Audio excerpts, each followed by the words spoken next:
صبح 19 ایون سال روان معاون وزیر فرهنگ تاجیکستان عبدالرحیمزاده قربانعلی بازار در مرکز طبی رقم یک معروف به بیمارخانه یکم سویت که از بیماری کووید 19 فوتید. در این باره منابع معتمد پایگاه خبری بامداد خبر دادند. قربانعلی عبدالرحیمزاده 56 سال داشت و همگی یک سال آخر از 18 ایون سال 2020 در مقام معاون وزیر فرهنگ تاجیکستان کار میکرد. او 20 نوامبر سال 1964 در نویه رودکی به دنیا آمده. سال 1988 رشته کتابداری دانشکده دولتی فرهنگ شهر مسکو و سال 2007 دانشکده اقتصادی تاجیکستان را با اختصاص حقوق شناس ختم کرده است. به گفته منابع بامداد، عبدالرحیمزاده 2 هفته آخر در بیمارخانه بستری بود و دکتران به او نفس صنعی میدادند.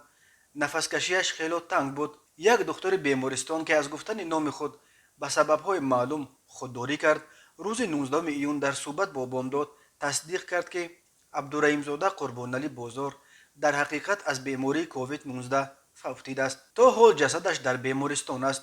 شاید امروز نصف روزی جسد بیمار را به صاحبانش سپارند. خبر داد این هم صحبت بامداد. بنا به اطلاع دریافته در 10 روز آخر تنها در بیمارخانه یکم سویت که الکی 3 بیمار از کرونا ویروس جان باختند، ولی مقامات این بیمارستان اصرار می‌ورزند که یگان مریض کرونا ویروس ندارند و آنهایی که در شعبه احیا و دیگر بخش‌های بیمارخانه در حال وزنین قرار دارند از استعمال یخماس یا آب خنک گرفتار بیماری‌های مفصلی چون التهاب شش شدند، نه کرونا ویروس. وزارت تندرستی تاجیکستان نیز از اول سال 2021 هر روز پایفشارانه گزارش می‌دهد که در کشور یگان حالت نو آلوده شوی به کرونا ویروس آشکار نشد.